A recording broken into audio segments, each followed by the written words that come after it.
Salut à toutes et à tous, bienvenue dans votre jeu, c'était podcast hebdomadaire. Merci d'être au rendez-vous. Cette semaine, nous mettons le cap sur Miami pour revenir évidemment sur l'épilogue de cette ATP et WTA 1000 qui a vu triompher chez les dames Aryna Sabalenka, la Biélorusse qui prend le large au sommet du tennis mondial.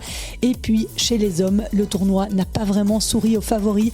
C'est d'ailleurs un vainqueur inédit qui a soulevé le trophée, Jakub Mensik. Qui est ce jeune Tchèque en pleine ascension? Je vous en parlerai et contrairement à ce que je vous avais annoncé il y a 15 jours, je serai finalement seule, Philippe Dehaze ne pouvant pas se joindre à moi ce lundi matin. Petit problème d'agenda, mais je ne suis jamais vraiment seule à la manœuvre puisque David Dessourou m'a merveilleusement aidé à préparer ce podcast. Merci beaucoup à lui. Je vous rappelle que si vous appréciez le contenu que nous vous proposons chaque semaine, vous pouvez devenir un membre premium sur Supporting Cast, une plateforme de financement participatif qui permet aux créateurs de contenu d'être soutenus pour leur travail. Vous aurez accès à un numéro hors série par mois et à d'autres bonus exclusifs. Merci déjà à ceux qui m'ont rejoint. Vous n'avez pas idée à quel point ça m'aide à poursuivre ce projet. Et je vous propose désormais d'entrer dans le vif du sujet. On est parti. Silence, s'il vous plaît. Les joueurs sont prêts.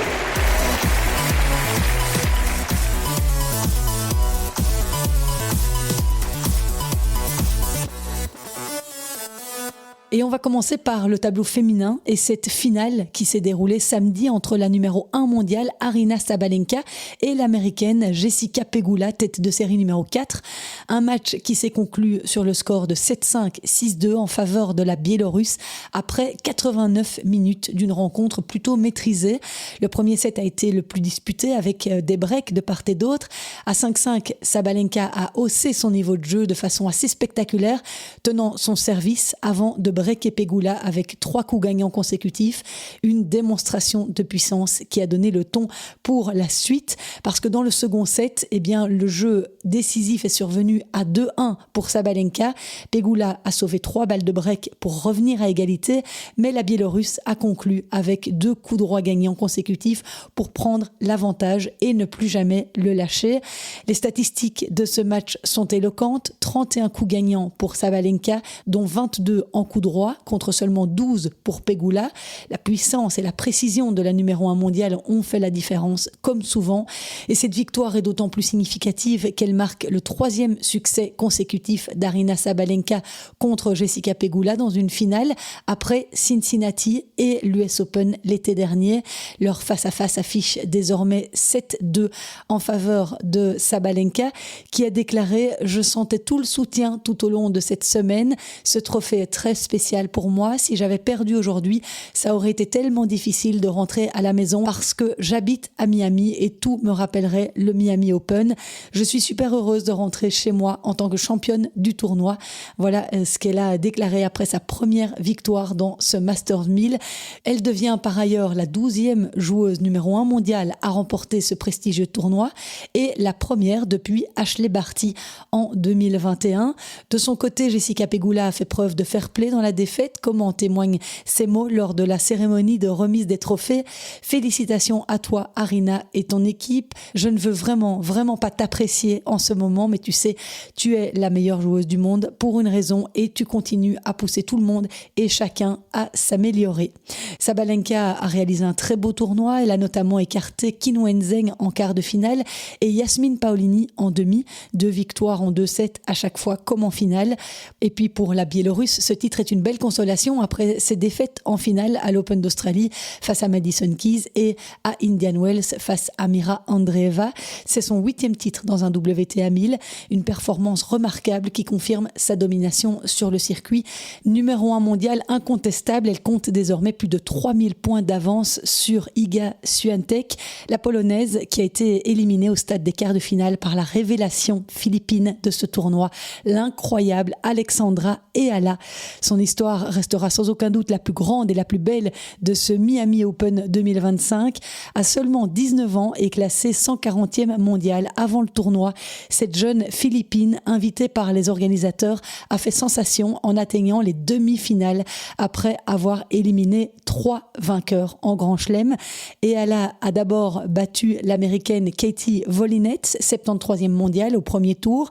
Déjà une belle performance pour celle qui n'avait remporté que 2 matchs sur le circuit WTA avant ce tournoi.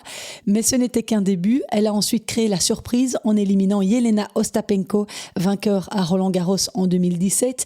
Puis elle a enchaîné avec une victoire encore plus retentissante contre Madison Keys, 5e joueuse mondiale et récente vainqueur de l'Open d'Australie. Et le sommet de son parcours est arrivé en quart de finale où elle a dominé la numéro 2 mondiale et quintuple championne en Grand Chelem, Iga Swiatek, en 2-7, 6-2, 7-5. Une performance d'autant plus symbolique qu'Iga Swiatek était présente comme intervenante à la cérémonie de remise des diplômes d'Alexandra Eala à l'Académie de Rafael Nadal. C'était il y a 2 ans, parce que c'est là, dans cette académie à Majorque, qu'évolue la jeune femme depuis qu'elle a 13 ans. Tony Nadal était d'ailleurs dans sa boxe à Miami cette semaine et son conte de fées s'est finalement arrêté en demi-finale face à Jessica Pegula au terme d'un match acharné en 3-7, 7-6, 5-7, 6-3. Malgré la défaite, Eala a quitté le court avec le sourire et sous une standing ovation du public. Pour avoir une semaine comme celle-ci, les étoiles doivent s'aligner et elles l'ont fait cette semaine et j'espère pouvoir maintenir ce niveau. C'est mon objectif maintenant, de maintenir ce niveau de jeu. Voilà ce qu'a déclaré la joueuse philippine. Gauchère, au jeu intelligent et varié, Alexandra Eala a remporté le titre junior de l'US Open en 2022 ainsi que 2 titres en double junior à Roland-Garros 2021 et à l'Open d'Australie 2020. Elle est donc déjà sur le circuit depuis un petit moment. Son parcours à Miami est historique à plusieurs titres. Elle est devenue la première Philippine à battre une joueuse du top 30, puis du top 10 et enfin la première à atteindre une demi-finale d'un tournoi WTA. Ce parcours lui permettra également de devenir la première joueuse philippine à intégrer le top 100 mondial. Elle est effectivement 75e au classement WTA ce lundi. L'impact de ses performances a été énorme dans son pays, aux Philippines, où des watch parties ont été organisées pour suivre ses matchs, avec plus de 170 000 spectateurs sur YouTube pour sa demi-finale contre Jessica Pegula.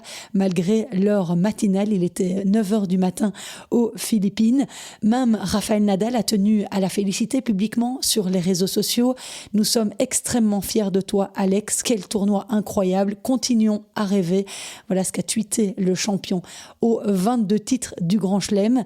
Jessica Pegula, qui l'a affrontée en demi-finale, n'a d'ailleurs pas tari d'éloges à son égard. C'est une très bonne joueuse de tennis. Elle prend la balle tôt, rivalise très bien. Elle a battu beaucoup de joueuses de haut niveau cette semaine. Je ne pense pas qu'elle ait besoin que je lui dise qu'elle est une grande joueuse. Elle l'a prouvé ce soir.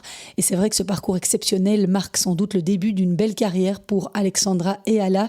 Avec son jeu complet et son mental d'acier, elle pourrait bien devenir une figure importante dans les années à venir. Elle sera certainement, en tout cas très attendue, lors des prochains grands tournois, à commencer par la saison sur terre battue qui s'annonce. Et pour le tennis philippin, eh bien, c'est une avancée majeure. Avant Eala, la joueuse philippine la mieux classée, Marie-Chris Gens, n'avait atteint que la 284e place mondiale en 1999. Et Eala ouvre donc une nouvelle ère pour son pays avec les sponsors et l'attention médiatique qui vont avec.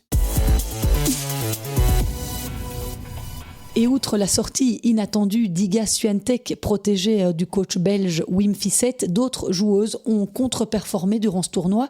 On peut citer notamment l'élimination précoce de Coco Gauff, tête de série numéro 3, dès le 3e tour. Elle a été éliminée par la redoutable polonaise Magdalinette, ex-top 20 mondiale.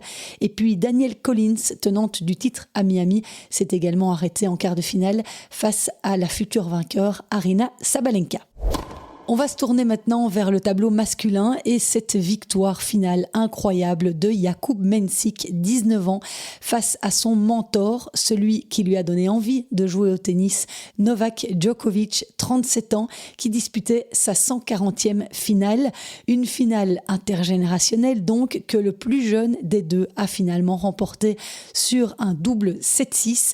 La dernière fois que Novak Djokovic avait joué une finale d'un Masters 1000 contre un jeune joueur de 19 ans, eh bien c'était à Bercy en 2022 face à Holger Rune, et il avait aussi perdu le combat.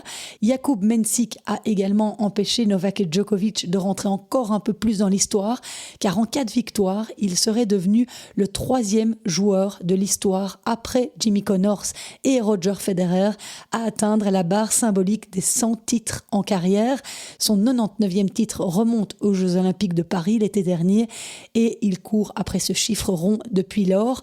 Pas de 7e titre à Miami donc pour Djokovic, qui aurait pu dépasser également le record d'André Agassi et devenir le recordman de victoires dans ce tournoi américain. Mais à 37 ans et 10 mois, il est déjà rentré dans l'histoire quand même comme le plus vieux finaliste d'un Masters 1000.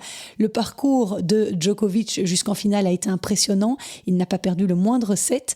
En demi-finale, le Serbe a dominé Grigor Dimitrov 6-2, 6-3 sous les yeux de Lionel Messi présent dans les tribune. Et une anecdote amusante, le fils de Lionel Messi a noté la performance de Djokovic et lui a donné un 8 sur 10, lui conseillant de faire 10 sur 10 pour la finale. Pour le coup, il sera peut-être un petit peu déçu.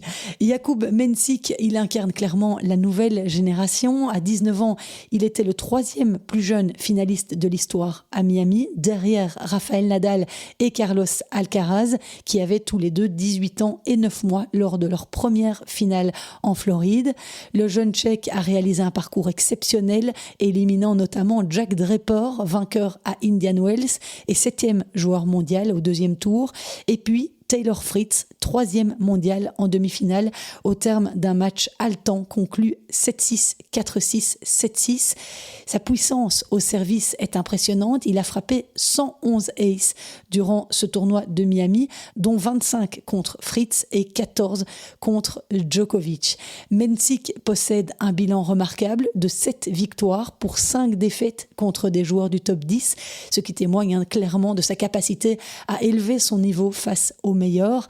Et grâce à cette remarquable performance, Jakub Mensik est propulsé à la 24e place du classement ATP, soit une progression de 30 places pour le joueur qui était 54e en arrivant en Floride.